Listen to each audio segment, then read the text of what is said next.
Wawawiwa! Hello, everybody. Thanks for dropping by. So it's Midlife Time Crisis, and today we have got an anomaly of a game, a presidential candidate of a game. It's a game, it's a demo of a game called Anomaly President. What I love about, I love zany concepts, I do. I mean, when you can make it work, it's great. And for some reason, I just harken back to one of my favorite animes of all time, Fully Cooley, or FCLC, where if you watch it, you might not even understand what the anime is all about. It's an older one, but I think it's pretty timeless, to tell you the truth. And I always think, if you can sort of bring a concept that's crazy, absolutely out there, and just jam pack it full of, maybe not slapstick, but I mean just high energy octane sort of fun. I'm there. So Anomaly President, I guess, is taking I think is coming out of that playbook. And what I also love is when you can sort of make any mundane position, or any position in general, and actionify it. Just make it something so action packed and crazy than what it really is. I mean, you've got games that are kind of like the Phoenix Wright type games. It's not really action packed, but it does give you, a courtroom setting in a very sort of action oriented way. It's exciting. So I mean, this time around you play. Well, I mean, it's centered around a presidential candidate. You play as this candidate's son. You're part of the sort of campaign bus. You're definitely part of the campaign team. And they've definitely actionified it. So I mean, you're not there, gathering votes and winning over the populace in this sort of fictional country, which is very Americana, but in this fictional country, the normal way.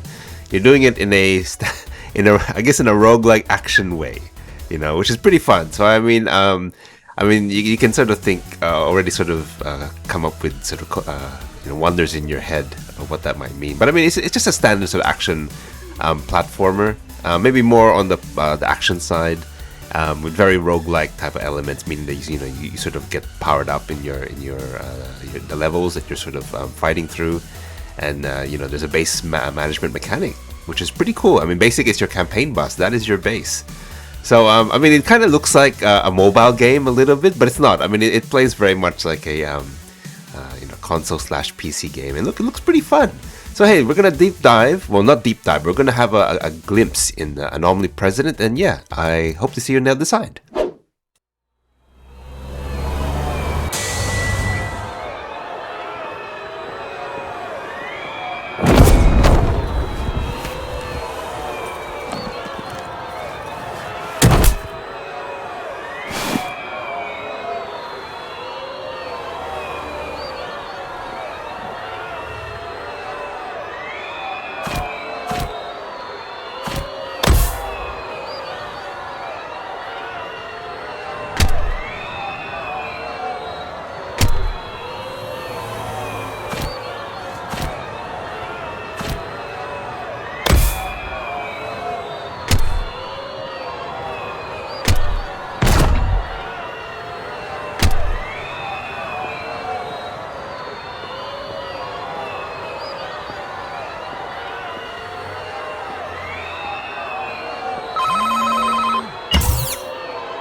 Okay, I'm gonna leave it right there. In the standard Gamhanan fashion, of course, I'm gonna call it quits at the boss. I think I play a little bit too abandonedly and recklessly, just having so much fun with the, the actual sort of action, sort of parrying and dodging mechanics of the game. It's actually very smooth. I quite like it. It's compared to sort of others, I think my muscle memory sort of adapted pretty well, which is surprising. I didn't think it was going to happen so quickly anyway. But I mean, I think the boss will just take me a little while to sort of build up enough life to sort of confront it, because I think I played too recklessly to sort of, and I actually didn't watch my life bar too well. Yeah, I didn't too well. But hey, look, that's Anomaly President. At first glance, you're probably gonna think Anomaly President, is that like an Anomaly game, a first-person horror Anomaly game? No, it's not. I mean, it's kind of like a weird. I guess the Anomaly bits is like the roguelike elements. I think that's it. Like you gain powers, and yeah, that's a fun game. I mean, I'm surprisingly, I really did enjoy it. I mean, actually no, I don't really review games I don't enjoy. But what I mean is, like, I was just gonna play it and go, look, that's pretty cool. But it's pretty cool +1. I mean, I really did enjoy it. I think one of the greatest things is like it adds some extra depth. So, of course, you've got a world map. I was surprised that was there. I mean, you go around selecting levels and you gather votes, and those are your optional type of areas that you can sort of interact with. You can sort of see that I did so at like the Dance Dance Revolution minigame, as well as, like, I guess there will be other type of minigames to sort of find. But yeah, I mean, you sort of have quite a. I don't know if this is the whole sort of country. It probably definitely isn't, but it may be. I mean, like, it may have just a few levels, like in the cities and in the sticks and all that type of stuff. But essentially, like, it had some extra depth because you got a world map. Other bit is the bus campaign bus base building mechanic. It's quite simple. I mean, nothing too crazy there. Like, you don't have to sort of manage like power systems. What I mean by that is, like, energy systems to generate. I guess to generate type of like the fuel, the currency you need to sort of build structures. I mean, I think a lot of it is you have to sort of find them on the map or complete levels in order to get them, aka the fluffies. And other type of meta currencies in the game, but the action is top notch. Definitely, it's one of the highlights. It plays very, very well, and yeah, I mean, like, I think you'd be surprised that you might enjoy it too. Okay, guys, that is me. Thank you for joining me towards the end, and I hope to see you soon. Okay, peace out.